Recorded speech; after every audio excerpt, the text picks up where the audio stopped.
తెలంగాణ సంస్కృతికి ప్రతిరూపం బతుకమ్మ. బతుకమ్మ తన ప్రతీకాత్మ లేకుండా తెలంగాణని నిర్వచించుకోవటం, దాన్ని ఊహించుకోవటం కూడా సాధ్యం కాదు. ఇక్కడ తెలంగాణ గుంపు జీవితానికి, సామూహిక తత్వానికి, సామూహిక వ్యక్తీకరణకు బతుకమ్మ ఒక నిదర్శనం. తెలంగాణలోని పండుగలన్నీ, ప్రధానమైనటువంటి పండుగలన్నీ గుంపు సాహిత్యాన్ని లేదా గుంపు జీవితాన్ని వ్యక్తీకరించేవే.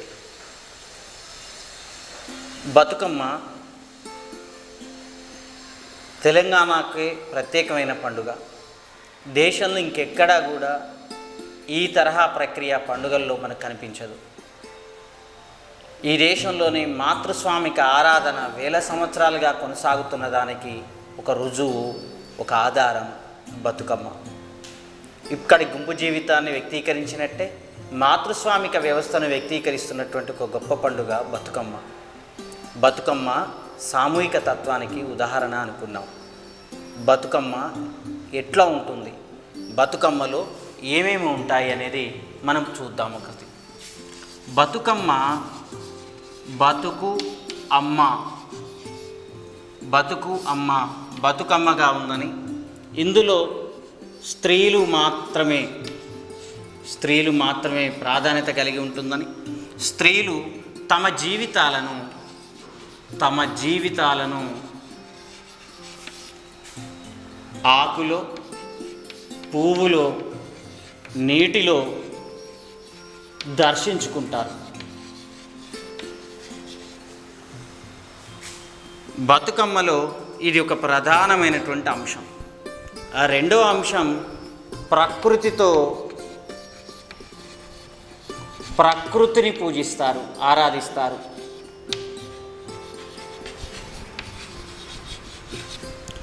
మూడవ అంశం బతుకమ్మలో కీలకమైనటువంటిది ప్రకృతితో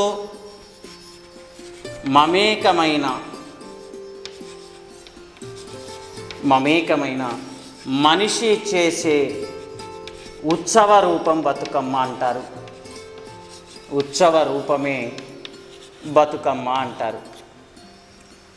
బతుకమ్మలో ఓ అద్భుతమైనటువంటి, అంటే స్త్రీలు ప్లస్ కళలు, అంటే ఆట, పాట, మాట ఓ అద్భుతమైనటువంటి ప్రక్రియ. ఇందులో సాహిత్యం ఉంటుంది, సంగీతము ఉంటుంది, ఎట్ ది సేమ్ టైం నృత్యము కూడా, కదలిక కూడా ఉంటుంది. చేతుల కలయిక, దేహం యొక్క కదలిక ఒక ప్రత్యేకమైనటువంటి ఒక క్రమాన్ని, ఒక పద్ధతిని, ఒక శాస్త్రీయతను మనకు అందజేస్తుంది. అట్లనే బతుకమ్మ అనేది అనేక రకాల అంశాలకు, సుఖాన్ని అంటే సంతోషాన్ని, దుఃఖాన్ని, ఎడబాటుని వీటన్నింటితో పాటు ఒక ప్రేరణని, అంటే ఒక ప్రబోధాన్ని దీంతో పాటుగా ఒక మెలకువ, ప్రబోధం అంటే ఒక మెలకువని అందజేస్తూ ఉంది. బతుకమ్మ ఈ లక్షణాలన్నిటినీ మన ముందు వ్యక్తీకరించినట్టే ఒక అద్భుతమైనటువంటి సమిష్టి రూపానికి బతుకమ్మ ఒక ఉదాహరణగా మనకు చెప్పినట్టే, ఇందులో బతుకమ్మలని రకాలేంటో, ఏ రకాలుగా బతుకమ్మ ఉన్నదో, ఎన్ని రకాలుగా బతుకమ్మ ఉన్నదో మనం గ్రహించవచ్చు. ఒకటి, అది రెండు రూపాల్లో బతుకమ్మ కనిపిస్తుంది. ఒకటి మనం పూల బతుకమ్మ అని, రెండు ఆవు పేడ బతుకమ్మ అని.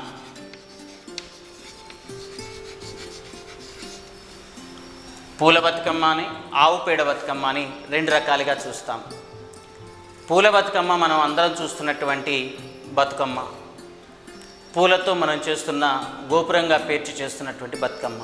రెండవది ఆవు పేడను కూడా బతుకమ్మ లెక్క భావించి, ఆవు పేడను గోడకు కొట్టి కొన్ని పూలు ఆవు పేడ మీద వత్తి లేదా అద్ది 9 రోజుల పాటు ఉంచి నిమజ్జనం చేస్తారు. ఇది ఆవు పేడ బతుకమ్మ. వీటికి రుజువులు మనకు చాలా రికార్డు చేసి పెట్టిండు భరత్ భూషణ్ గారు తన ఛాయాచిత్రాల్లో. అట్లనే ఈ బతుకమ్మ అనేటటువంటి ఈ 2 రకాల బతుకమ్మలే కాకుండా మనం అక్కడ భౌతిక వ్యక్తీకరణలో మరొక 2 అంశాలు ఉంటాయి. ఒకటి తల్లి బతుకమ్మ, 2 పిల్ల బతుకమ్మ. తల్లి బతుకమ్మ, పిల్ల బతుకమ్మ, ఈ 2 లేకుండా బతుకమ్మను నిర్వచించలేం, దానికి ఉనికిని కూడా గుర్తించలేం. అంటే తల్లి అంటే మహిళ ప్రత్యేక లక్షణం ఏంటి అంటే స్త్రీకి మాతృత్వం అంటాం కదా. ఆ మాతృత్వం గుర్తింపు అనేది బిడ్డతోటే ప్రారంభమవుతుంది. కాబట్టి ప్రకృతికి మరో పేరు స్త్రీ. కాబట్టి స్త్రీ అంటే మళ్ళీ పునర్జీవింపజేయునది, ప్రకృతి అంటే కూడా మళ్ళీ పునర్జీవింపజేయునది. అంటే మానవ పరిణామ క్రమాన్ని కొనసాగించున్నది. బతుకుని ఆధారంగా ప్రతి జీవి, ఈ చరిత్రలో ప్రతి జీవిని బతకమని, ప్రతి జీవిని బ్రతకమనేటటువంటి బతుకును కాంక్షించే పండుగ, అన్ని జీవుల యొక్క బతుకును కాంక్షించే పండుగ, ఆ పరిణామ క్రమంలోని ప్రతి జీవిని కొనసాగించే పండుగ. అట్లనే ఒక తరం నుంచి ఇంకొక తరానికి తన అనుభవాలను వ్యక్తీకరించే, తమ కాలం ముందు నుంచి తర్వాత తరాలకు అందజేసేటటువంటి ఒక అద్భుతమైనటువంటి వ్యక్తీకరణకు ఒక ఉదాహరణ. తల్లి పిల్ల బతుకమ్మలో కొనసాగేటటువంటి ప్రక్రియ ఒక వారసత్వం మాత్రమే కాదు, అనుభవాల పంపకం కూడా ఉంటుంది. తిరిగి ఆమె అనుభవాల నుంచి తెలంగాణ సూచికగా నిలబడటం, మళ్ళీ ఆమె బతుకును ప్రేమించడం, బతుకు కోసం ఆరాధించడం అనేది ప్రారంభమవుతుంది. ఇది ఒక పరంపరగా ఒక వర్గం దగ్గర ఆగిపోకుండా, ఒక వయసు దగ్గర ఆగిపోకుండా కొనసాగేటటువంటి ఒక అద్భుతమైనటువంటి పండుగ. ఈ పండుగ వచ్చే సమయానికి ప్రకృతి చక్కగా అద్భుతంగా పూలతో ప్రకృతి అంతా సింగారించుకొని పచ్చదనాన్ని ఏర్పరచుకుంటుంది. ఆ కొత్తదనం, పచ్చదనం నూతన సృష్టిని, ఓ ఆనందమైన సృష్టిని మనకు వ్యక్తీకరిస్తుంది. అప్పటికే చెరువులు నిండి, కుంటలు నిండి పూలతో ఒక అద్భుతమైనటువంటి ముత్తైదుతనాన్ని ప్రకృతి ఏర్పరచుకుంటుంది. దానికి సూచికగా మనం ఈ బతుకమ్మని కొనసాగించవచ్చు, లేదా బతుకమ్మని మనం అర్థం చేసుకోవచ్చు. అయితే బతుకమ్మకు సంబంధించి కొన్ని అంశాలని మనం మరింత డీటెయిల్గా చూసినప్పుడు ఈ విషయాలు మనకు అర్థమవుతాయి. మనం ఇంతకుముందు అనుకున్నాం కదా, ఒకటి పూల బతుకమ్మ, 2 పేడ బతుకమ్మ అని. ఈ రెండింటితో పాటు తల్లి బతుకమ్మ, పిల్ల బతుకమ్మ అని.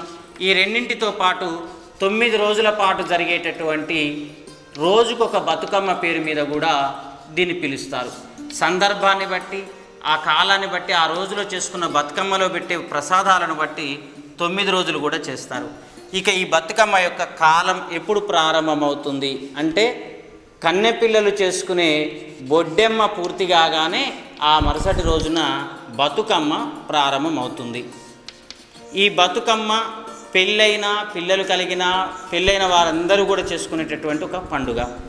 ఈ పండుగలో అత్తవారింటి నుంచి తల్లిగారింటికి తన ఆత్మీయ అనుబంధాల దగ్గరికి చేరుకునేటటువంటి ఒక అద్భుతమైన సందర్భం ఈ బతుకమ్మ పండుగ మనకు ఇస్తుంది.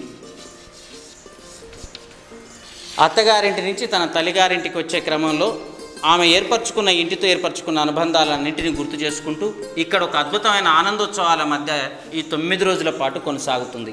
ఈ సమయంలోనే ఈ 9 రోజుల పాటు రోజుకొక పేరుతోటి ఈ బతుకమ్మని మనం పిలుస్తాం. అయితే ఈ బతుకమ్మ అనేటటువంటిది ఏంటి అంటే మౌఖికమైనటువంటి అంశం. ఇది మౌఖిక సాహిత్యంతో కూడుకున్న అంశం.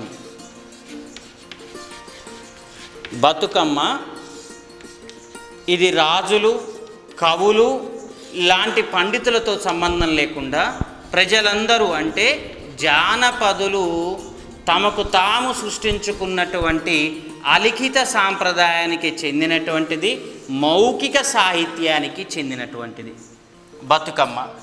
ఈ బతుకమ్మలో బతుకుని తమ వ్యక్తీకరించుకునే సందర్భంలో మౌఖిక సాహిత్యానికి అప్పటికప్పుడే పదాలను, పద్యాలను, పాటలను అల్లి వ్యక్తీకరించుకుంటారు. ఒక సాహిత్య రూపంలో ఒక లయబద్ధంగా కదులుతూ, చేతులు కలుపుతూ, తమకు తాము స్వీకరిస్తూ, ఇస్తూ ఈ 2 రకాల పద్ధతులతో వీళ్ళు చేస్తారు. బతుకమ్మలో సాహిత్యాన్ని మనం పరిగణలో తీసుకున్నప్పుడు 3 కీలకమైనటువంటి అంశాలు బతుకమ్మలో మనకు వ్యక్తీకరణ జరుగుతాయి. అవి ఏంటి అంటే 3 కూడా మౌఖిక సాహిత్యానికి సంబంధించినటువంటి అంశాలే. ఆ 3 ఒకటి పౌరాణిక నేపథ్యం, 2 జానపద నేపథ్యం, 3 చారిత్రక నేపథ్యం. ఈ మూడు కూడా మౌఖికమైనటువంటి సాహిత్యంలో నిలబడేవే. ఇందులో పౌరాణిక నేపథ్యం మీద బతుకమ్మ సాహిత్యాన్ని కనుక మనం పరిగణలోకి తీసుకుంటే చాలా అంశాలు వస్తాయి. ఈ పండుగ పౌరాణిక ప్రశస్తంతో కూడుకున్నదేం కాదు, కానీ ఇందులోని పౌరాణిక నేపథ్యాలు మనకు కనిపిస్తాయి. అందులో ఒకటి శారదా లక్ష్మి, గౌరీ, మహిషాసురమర్దిని, సీత, ఆ తర్వాత సావిత్రి, వీటితో పాటుగా ఇంకా చాలా వాసవి కన్యకా పరమేశ్వరి, ఇట్లాంటి అనేక పౌరాణికమైనటువంటి నేపథ్యాలు.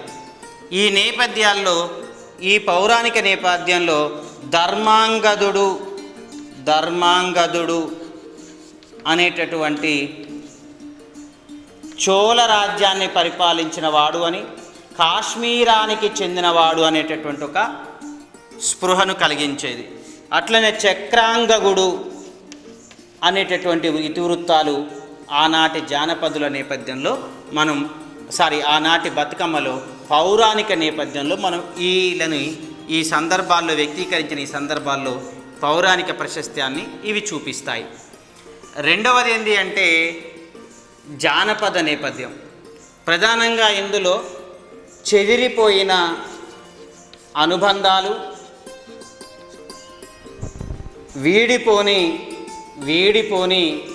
ఎప్పటికీ వీడిపోని సంబంధాలు, ఈ రెండింటితో పాటు అనేక కష్టాలు తన కుటుంబంలో వ్యక్తీకరించిన లేదా వచ్చిన అనేక కష్టాలు. ఇక్కడ దేవుని కరుణ, దయ, వరాలు ఇట్లాంటివి ప్రాధాన్యత కలిగి ఉండి దేవతలకు వచ్చిన కష్టాలను కూడా వీళ్ళు గుర్తు చేసుకుంటూ చెప్తారు. ఇక్కడికి వచ్చేసరికి ప్రధానమైనటువంటివి కష్టాలు, కన్నీళ్ళు, కరువుల సందర్భంగా వాళ్ళకు వచ్చినటువంటి నేపథ్యాలు, ఇవన్నీ కూడా ఇందులో భాగమవుతాయి.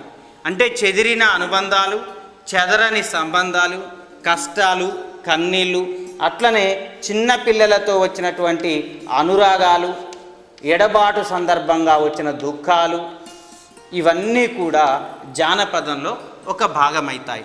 ఇవే కాదు, ఓ అద్భుతమైనటువంటి శృంగారపరమైన జావలీలు కూడా ఇందులో ఉంటాయి.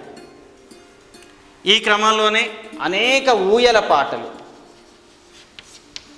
వలలో పాటలు, చందమామ పాటలు, ఇట్లాంటివన్నీ కూడా జానపద నేపథ్యాన్ని మనకు ఈ సాహిత్యంలోని మానవ పరిణామ క్రమంలో ఈ కుటుంబాలు, తెలంగాణ సమూహంలోని కుటుంబాలు, వారి మీద పడ్డ ప్రభావాలు, ఆ నేపథ్యం మీద ఒకరి నుంచి బహిరంగ సమాజానికి వ్యక్తీకరించుకునేవి. తన చుట్టూ ఉన్నటువంటి సమాజం, ఆడపడుచులు, వారు, అత్తగారు, భర్త, వీళ్ళందరితో పాటు కూడా ఈ బయట జరిగేటటువంటి అనేక అంశాలు ఇందులో కూడా భాగమవుతాయి. ఇవి కొన్ని జానపద నేపథ్యం మీద బతుకమ్మ సాహిత్యాన్ని మనం పరిగణలో తీసుకున్నప్పుడు. ఇక మూడవది ఏంటి అంటే చారిత్రకపరమైనటువంటి అనేక అంశాలు ఈ బతుకమ్మ మౌఖిక సాహిత్యంలో కనిపిస్తాయి. అందులో కూడా ఈ ప్రజల యొక్క కష్టాలు, కరుణ, దయ ఇవన్నీ కూడా ఇందులో ఉంటాయి. అయితే ఈ చారిత్రక సాంప్రదాయంలో ఏముంటాయి అంటే ఎక్కువగా వచ్చిన కరువులు, కాటకాలు చారిత్రక అంశాలను వ్యక్తీకరిస్తాయి అప్పుడు ప్రజల యొక్క నేపథ్యాలు. అట్లనే గడీల స్వభావం, గడీలలో వాళ్ళు పడ్డ నరక యాతనలు ఇందులో కనిపిస్తాయి.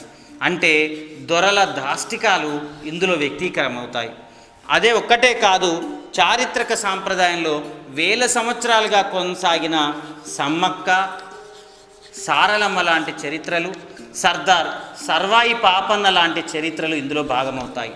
అట్లనే తమ కోసం త్యాగం చేసినటువంటి త్యాగధనుల్ని బతుకమ్మ తనలో భాగం చేసుకుంటుంది. అంటే ఒక మాటలో చెప్పాలంటే బతుకమ్మ గత కాలాన్ని భవిష్యత్తుకు అందించేటటువంటి ఒక వర్తమాన కాలపు కొనసాగింపు, రికార్డు.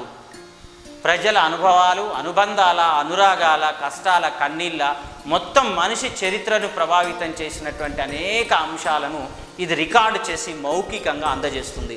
ఇది కవులు, గాయకులు లేదా శిష్టవర్గాలు చేసేది కాకుండా జానపదులు, ప్రధానంగా మట్టి మనుషులు, మహిళలు అద్భుతమైన పదాలను ఏరి కూర్చి అల్లికలతోటి ఒక అద్భుతమైన సాహిత్యాన్ని సృష్టించడం జరిగింది. ఇది తమ కాలంలో సంభవించినటువంటి, తమ కోసం మరణించినటువంటి అనేక పోరాటాలను, అనేక మంది వ్యక్తుల త్యాగాలను ఇది వ్యక్తీకరిస్తుంది. ఇది రాజ్యానికి వ్యతిరేకంగా, ప్రభుత్వానికి వ్యతిరేకంగా జరిగిన పోరాటాల్లో, తిరుగుబాటుల్లో ప్రజల కోసం మరణించిన వాళ్ళని ప్రభుత్వాలు, రాజ్యాలు, అధికారిక శిష్టవర్గాలు గుర్తించవు. కాబట్టి అట్లా ప్రజలే తమ కోసం పనిచేసి త్యాగాలు చేసినటువంటి వాళ్ళను గుర్తు చేసుకుంటాయి. ఆ క్రమంలో పాతకాలం నాటి వీరశైవం నుంచి మొదలుకుంటే, సమ్మక్క సారక్క నుంచి మొదలుకుంటే, ఆదివాసీ త్యాగాల నుంచి మొదలుకుంటే తెలంగాణ సాయుధ పోరాటం వరకు కూడా ఇవి కొనసాగినాయి. అంతిమంగా 69 ఉద్యమంలో కొనసాగినాయి. అట్లనే ఈనాటి మలిదశ ఉద్యమంలో కూడా చరిత్రలోని అనేక సంఘటనలు బతుకమ్మ సాహిత్యంలో ఒక భాగమైనాయి. ఇది ఒక ప్రత్యేకమైనటువంటి నేపథ్యం మీద కొనసాగినటువంటివి. అంటే పౌరాణిక, జానపద, చారిత్రక అంశాలు ఇందులో భాగంగా ఉంటాయి. ఇందులో వచ్చేటటువంటి ఒక అద్భుతమైనటువంటి సాహిత్యంలో అంటే మనిషి అనుబంధాలు చాలా గొప్పగా ఉంటాయని మనం చెప్పుకున్నాము. ఒక లయబద్ధమైనటువంటి సంగీతం, అడుగులు, చేతి కలయికలు ఒక ఇంపార్టెన్స్ అని మనం చెప్పుకున్నాం. అట్లనే ఈ సందర్భంలో మళ్ళీ మనం 9 రోజులకు సంబంధించినటువంటి బతుకమ్మని కూడా పరిగణలోకి తీసుకోవాలి. ఒకటి, మొదటి రోజు బతుకమ్మ మనకు తెలిసినటువంటిది ఎంగిలి బతుకమ్మ అంటాం. ఇది మనకి ఈ కాలంలో కనిపించిన ఒక కీలకమైనటువంటి అంశం. ఎంగిలి బతుకమ్మ బహుళ శుద్ధ పాండ్యమి రోజు ఈ ఎంగిలి బతుకమ్మ ప్రారంభమవుతుంది. ఆ నుంచి మహర్నవమి రోజు ఇది ముగుస్తుంది. దీంతో బతుకమ్మ అంటే బహుళ శుద్ధ పాండ్యమి, అశ్వయుజ మాసం బహుళ శుద్ధ పాండ్యమిన ఈరోజు ప్రారంభమవుతుంది పూల పండుగ లేదా పూల బతుకమ్మ. ఈ పూల బతుకమ్మలో మనం ఉపయోగించే అంశాలు ఒకటి ఏంటి అంటే, ఇక్కడ తంగేడు, షిబ్బి రేకు మీద దూషేరు తీగలతో అల్లబడ్డ షిబ్బి రేకు మీద తంగేడు పూలని, గేరు తంగేడు పూలని, గునుగు పూలని, కాకర, బీర, కట్ల ఇట్లా అనేక రకాలైనటువంటి అడవి పూలని దొంతరలుగా పేరుస్తాం. ఈ దొంతరలుగా పేర్చేటటువంటి బతుకమ్మ ఎలా ఉంటుంది అంటే గోపురాన్ని పోలి ఉంటుంది. దేవాలయ గోపురం ఏ విధంగా ఉంటుంది అంటే శ్రీచక్రాన్ని పోలి ఉంటుంది, లేదా డెల్టా అక్షరంలోని శక్తిని పోలి ఉంటుంది. శక్తిని చూపించే డెల్టా అక్షరాన్ని పోలి ఉంటుంది. దేవాలయానికి సంబంధించినటువంటి ఉత్తర దక్షిణ శిల్ప సాంప్రదాయాలు కలిపిన వేసరి శిల్పరీతిలో కూడా ఇది కనిపిస్తుంది. దీన్ని పొందిగ్గా పేర్చడం, శిబిరేకు మీద పొందిగ్గా పరచడం, మొదటగా రకరకాల రంగులు అద్ది, ముందు సేకరించుకున్నటువంటి పూలతో రంగులను అద్ది, వాటిని ఎక్కువగా పసుపు రంగు పూలతో అలంకరించి, అందులో ప్రధానంగా తంగేడు లేకుండా బతుకమ్మ ప్రారంభం కాదు. ఈ తంగేడు పూలతోటి బతుకమ్మ ప్రారంభమై అడవి పూలన్నిటినీ, చాలా విచిత్రమైన అంశం ఏంటంటే అడవి సమాజానికి దూరంగా ఉంది. అట్లనే దేవుని పూజకు అర్హం కాని పూలుగా ఉన్నటువంటి వాటిని బతుకమ్మలో పేర్చుతాం మనం. అంటే బతుకమ్మలు మనకు దూరంగా, సమాజానికి దూరంగా ఉన్న అడవిని, ప్రకృతిని, ఆ అడవి నుంచి వచ్చిన ఏ దేవునికి కూడా అర్చనలు అర్హత కోల్పోయినటువంటి పూలన్నిటిని ఇక్కడ ఈ పూజకు ప్రత్యేక అర్హతగా ఈ పూల వరుసలను, దొంతరలను మనం సృష్టించి బతుకమ్మని పేరుస్తాము. ఈ బతుకమ్మను పేర్చే క్రమంలో ఇది గోపురాన్ని పోలి ఉంటుందని చెప్పినాము, వేసర శైలిని పోలి ఉంటుందని చెప్పినాము, లేదా డెల్టా నేపథ్యాన్ని పోలి ఉంటుందని చెప్పినాం. ఇందులో ఉపయోగించినటువంటి పూలన్నీ కూడా అడవి పూలే అని చెప్తున్నాం. ఇట్లా ఒక ప్రత్యేకంగా నిర్మించబడి ప్రత్యేకంగా తయారు చేయబడ్డటువంటి పూల బతుకమ్మకు తోడుగా, సైదోడుగా పిల్ల బతుకమ్మ, తల్లి బతుకమ్మకు సైదోడుగా పిల్ల బతుకమ్మ ఉంటుంది. ఇందులో మొదటి రోజు సాయంత్రం 4 గంటల కల్లా వీటిని బయటికి తీయటానికి అవకాశం ఉంది. ఈ బతుకమ్మలను తెలంగాణలో ప్రధానంగా నోమర్ర అని చెప్పేసి అంటాము. నోమర్ర, అర్ర అంటే గది, నోములు లేదా దేవునికి పెట్టుకునే గదిలో పెడతారు. నోమర్రలో ఉంచి ఆ తర్వాత దాన్ని బయటికి తీసి సప్పుట్ల మధ్య గ్రామంలానికి తీసుకొచ్చేసి చెరువు సమీపంలోకి తీసుకొచ్చేసి బతుకమ్మను ఆడుతారు. అనంతరం ఈ బతుకమ్మలని నిమజ్జనం చేస్తారు. ఈ క్రమంలో బతుకమ్మను ఆడి నిమజ్జనం చేసేటప్పుడు బతుకమ్మ పాటలు ఉంటాయని మనం అంతకుముందే చెప్పుకున్నాం. ఈ బతుకమ్మ పాటలో మనకు చందమామ పాటలు, ఇతరట్ల ఉయ్యాల పాటలు ఇవన్నీ ఉన్నట్లే ఒక్కొక్క పువ్వేసి ఒక పాట ఉండవచ్చు. అట్లనే జాముల్ని బట్టి కూడా పాట ఉండవచ్చు. అంటే ఒక్కొక్క జాముకు ఒక్కొక్క చారిత్రక సంఘటనలను గుర్తు చేసుకుంటూ వీళ్ళు వ్యక్తీకరిస్తారు జామును బట్టి. అట్లా 7 తరాలకు సంబంధించిన, గత 7 తరాలకు, భవిష్యత్ 7 తరాలకు సంబంధించినటువంటి కొనసాగింపు కోసం ఈ సాహిత్యాన్ని, అనుభవాలను సాహిత్య రూపంలో, మౌఖిక సాహిత్య రూపంలోకి మార్చుకొని జాముకు ఒక పాట చొప్పున 7 జాములుగా 7 తరాలుగా దీన్ని ప్రారంభిస్తారు. ఒక్కొక్క తరానికి ఒక్కొక్క పువ్వేసి అన్నట్టు, లేదా ఒక్కొక్క జాముకు ఒక్కొక్క పువ్వేసి అన్నట్టు తమ యొక్క చారిత్రక అనుభవాలను వీళ్ళు వ్యక్తీకరిస్తారు. ఇట్లా మనకు అట్లా ప్రారంభమవుతూ చివరికి నిమజ్జనం అవుతుంది. ఈ నిమజ్జనం చేసుకునేటటువంటి క్రమంలో మొత్తం 9 రోజులు బతుకమ్మను ఆడతారు. ఈ 9 రోజుల బతుకమ్మలో మొదటిది ఎంగిలి బతుకమ్మ. తిన్న తర్వాత చేస్తాం, ఎంగిలి వడ్డాంక చేస్తాం కాబట్టి ఇది ఎంగిలి బతుకమ్మ అంటాం.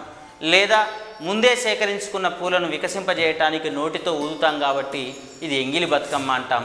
ఈరోజు మనం ప్రధానంగా ఎక్కువగా తులసి దళాలను పంచుకుంటారు వాయినాలుగా, అటుకులు అని చెప్పేసి మనం పేర్కొంటాం. మూడవది ముద్దపప్పుని ప్రసాదంగా ఇస్తారు. 4వది నానిన బియ్యం, ఇది ఉంటుంది. 5వది అట్లు ప్రసాదంగా పెడతారు. అదే పేరుతోటి బతుకమ్మని పిలుస్తాం. 6వది అర్రు లేదా ఎర్రు పేరుతోటి పిలుస్తారు. ఇక్కడ 6వ రోజు అలిగిన బతుకమ్మ కాబట్టి ఇది అనేక రకాల కారణాల రీత్యా, ఇంకా ఆవిష్కరించబడిన కారణాల రీత్యా అలిగిన బతుకమ్మ అంటున్నాం, కానీ ఆ రోజు బతుకమ్మల్ని ఆడరు. ఇక 7వది ప్రధానమైనటువంటి బతుకమ్మ వేప బతుకమ్మ. 8వది వెన్న ముద్దల బతుకమ్మ. 9వది చల్దుల బతుకమ్మ. దీన్ని సద్దుల బతుకమ్మ కూడా అంటాం. చల్దుల బతుకమ్మ. ఈ చల్దులు ఎన్ని అంటే 5 ఉంటాయి. 1 పెసర, 2 గోధుమ, 3 బియ్యం, 4 నువ్వులు, 5వది కొబ్బరి. వీటిని సద్దులుగా 5 సద్దులుగా తెచ్చుకుంటారు. దీనికి తోడు చింతపండు, పులిహోర, పెరుగన్నాన్ని కూడా అందరూ పంచుకుంటారు. ఇట్లా బతుకమ్మ నేపథ్యం మీద 9 రోజులు వచ్చేసి 9 రోజులతో ఇది చెరువు దగ్గర లేదా నీటి దగ్గర ఆడి అందులో నిమజ్జనాలు చేస్తారు బతుకమ్మలను. మన అంతిమ అడ్రస్ని వ్యక్తీకరిస్తూనే మన అంతిమ చిరునామాని గుర్తు చేస్తుంది. ఈ సమయానికే బహుశా చెరువుల్లో ఉన్నటువంటి అనేక రకాల వాతావరణ కాలుష్యాలు కావచ్చు, లేకపోతే కాలుష్యపరమైనటువంటి నీటిని ఆరోగ్యకరంగా మార్చేందుకు తంగేడు లేదా అడవి పూలను కెమికల్ ఫార్మేషన్ తోటి బహుశా దాన్ని ఆపివేసేందుకు ఉపయోగపడుతుంది. అయితే తెలంగాణలో ఒక సాంప్రదాయం ఏంటి అంటే, ఎంత పూజించినా చిట్ట చివరకు దాన్ని అంతిమంగా నిమజ్జనం చేయటం అనేది తెలంగాణకు ఉన్నటువంటి ఒక ప్రత్యేకమైనటువంటి సాంప్రదాయం. అంతిమంగా మిగిలేది లేదు అనేటటువంటి ఒక వాతావరణాన్ని కూడా మనకు బతుకమ్మలు మనకి ఇస్తాయి. అయితే ఈ బతుకమ్మలకు ఉన్నటువంటి ఇంకొక ప్రత్యేకత ఏంది, ఈ బతుకమ్మ చివరి రోజు అయిపోయిన తర్వాత 9 రోజులు అయిపోయిన తర్వాత 10వ రోజున దసరా, తెలంగాణలో అతిపెద్ద పండుగ దసరాను నిర్వహించుకుంటాం. దసరా పండుగ రోజున జమ్మి చెట్టుని, దీన్ని అపరాజిత చెట్టు అని కూడా అంటాం. దీన్ని బంగారం, ఆకుని బంగారంగా పంచుకుంటాం. తల్లిదండ్రుల కాళ్ళు మొక్కి ఆ బంగారాన్ని ఇచ్చి ఆ తదనంతరం ఇతరులతో ఇచ్చి అలాయి బలాయి తీర్చుకుంటాం.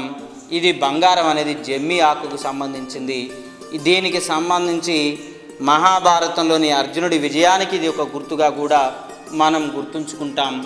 శమి శమీయతే పాపం శమి శత్రు వినాశనం అర్జునస్య ధనుర్ధారి రామస్య ప్రియదర్శన అనేటటువంటి దాంతో ఆ సందర్భంగా మనం జమ్మిలో కనిపిస్తూ లేదా జమ్మికి వెళ్తూ పాలపిట్టను చూసి శుభాన్ని పొందేందుకు పాలపిట్టను చూసి ఉంటాం. ఇట్లా మనకు ఈ నేపథ్యం కనిపిస్తుంది. అయితే ఈ బతుకమ్మకు సంబంధించి ఇంకొక అంశం, కీలక అంశం ఒకటి మిగిలి ఉంది. ఆ కీలక అంశం ఏంటి అంటే, అసలు ఈ బతుకమ్మ ఎక్కడి నుంచి వచ్చింది అని చెప్పడానికి కూడా ఉన్నది.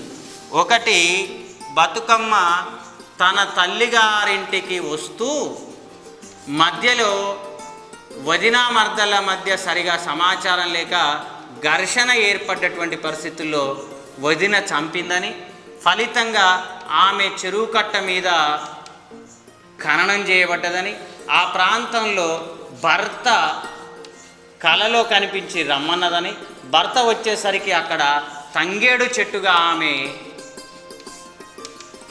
చెట్టుగా విరబూసిన తంగేడు చెట్టుగా ఉన్నదని, తంగేడు పూలను తెంచబోతున్న సమయంలో భార్య తను గుర్తు చేసుకొని తీసుకుపోమని అంటుందని గుర్తు చేస్తూ ఒక సందర్భం కనిపిస్తుంది.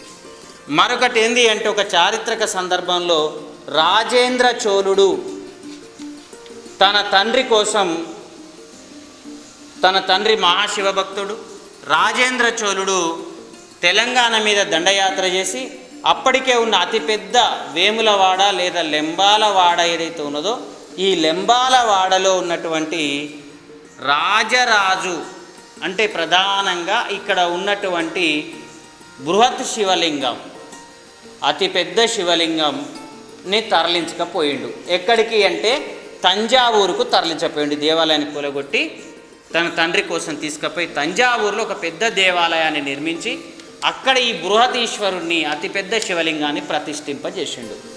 అయితే ఈ వేములవాడలో ఉన్నటువంటి బృహదీశ్వరుడి యొక్క అర్ధనారీశ్వరి బృహతమ్మ, బృహతమ్మనే పెద్దమ్మ అంటాము. పెద్దమ్మే బృహతమ్మే బతుకమ్మగా మారిందని, తన భర్త కోసం తీవ్రంగా శోకిస్తూ అంతిమంగా ఈమె కూడా కంచి ప్రాంతానికి వెళ్ళిందని, ఈ అడ్డుకునే ప్రయత్నాన్ని కందూరు చోళులు చేసినారని, అయినప్పటికీ కూడా అది సాధ్యం పడలేదు అని చెప్తారు. అట్లా ఆమె తరలిన ప్రాంతం ఏదైతే ఉన్నదో ఆ ప్రాంతంలో ఇప్పటికీ కూడా బతుకమ్మలు చేసుకోరని, బాధతో ఉంటారని, ఎదురు చూస్తుంటారని కూడా మనకు ఒక కథ, పౌరాణిక కథ అందుబాటులో మనకు కనిపిస్తుంది. ఇట్లా బతుకమ్మ ప్రాశస్త్యాన్ని మనం వివిధ సందర్భాల్లో, వివిధ నేపథ్యాల్లో మనం ఉపయోగించుకుంటాం. అయితే ఈ బతుకమ్మకు ఉన్నటువంటి ఒక ప్రత్యేకమైనటువంటి అంశం ఏంటి అంటే, ఇది ఒక ప్రబోధం, ఉద్యమ రూపం, పోరాటం కూడా. ఇది ఒక పక్క ఆనందం ఎట్లుంటుందో, సంతోషం ఎట్లుంటుందో, శృంగారం ఎట్లుంటుందో, దుఃఖం ఎట్లుంటుందో, పీడితులందరినీ జమగట్టి సామూహిక వ్యక్తీకరణని చేసి పీడితులందరినీ ఒక దగ్గరికి చేర్చి పోరాటానికి ఒక ఆయుధంగా మారుతుంది బతుకమ్మ. అది తెలంగాణ సాయుధ పోరాటంలో కనిపిస్తుంది. అందుకనే బతుకమ్మను నగ్నంగా గాండ్లాపూర్ లాంటి ప్రాంతాల్లో నగ్నంగా దొరలు రజాకారులు బతుకమ్మని నగ్నంగా ఆడిపించిన సందర్భాలు కనిపిస్తాయి. మరొక పక్కంగా ఇందులో చాలామంది దళితులకు ప్రవేశం లేదనుకున్నారు, కానీ చాలా చోట్ల దళితులు కూడా ఈ బతుకమ్మని వ్యక్తీకరిస్తారు వివిధ సందర్భాలు, ఆ పండుగ సందర్భంలో. ఇంకొకటి, ఈ బతుకమ్మ 6వ నిజాం ఎవరైతే ఉన్నారో మహబూబ్ అలీ పాషా వెరీ టేస్టీ బ్రెడ్గా కథను పొంది హీరోగా గుర్తింపు పొందిన నిజాం పాలనా కాలంలో ఒకే ఒక్క మచ్చను, అది హరీంద్రనాథ్ చటోపాధ్యాయ అనేటటువంటి వ్యక్తిని తప్ప ఎవరిని జోలికి వెళ్ళినటువంటి ఒక గొప్ప వ్యక్తి మహబూబ్ అలీ పాషా. మహబూబ్ అలీ పాషా బతుకమ్మలు ఆడుతున్న వారిని తన ఆస్థానంలోకి పిలిపించి తన రాజప్రసాదంలో ఆ బతుకమ్మ ఆటని అనుభూతి చెంది పాటలతో ప్రేరణ పొంది చిట్ట చివరికి బతుకమ్మల మీద బంగారు ఆశ్రఫీలను పెట్టి సాగనంపిండు మహబూబ్ అలీ పాషా. ఈ 2 సంఘటనలు ఉంటాయి. అట్లనే బతుకమ్మ 1969 ఉద్యమానికి ఒక ప్రేరణ. అట్లనే మలిదశ తెలంగాణ ఉద్యమంలో ప్రతి చోట బతుకమ్మలే మనకు ఒక సూచికగా, ఒక ప్రదర్శనగా, తెలంగాణ డిమాండ్కు ఒక వ్యక్తీకరణగా బతుకమ్మ మనకు కనిపిస్తుంది. అందుకే బతుకమ్మను ఎత్తుకోవాలి అంటే చంద్రబాబు భయపడ్డాడు. బతుకమ్మను ఎత్తుకోవటానికి రాజశేఖర రెడ్డి లేదా జగన్ లాంటి వ్యక్తులు సాహసించలేకపోయారు. అట్లా బతుకమ్మ అనేటటువంటిది ప్రత్యేకమైనటువంటి తెలంగాణకే నిలబడి అవతలి వాళ్ళు అర్థం చేసుకోలేని ఒక అత్యున్నతమైనటువంటి పండుగగా మనకు కనిపిస్తుంది. ఈ బతుకమ్మ మనకు తెలంగాణకు ఒక ప్రతిరూపం, ఒక ప్రేరణ.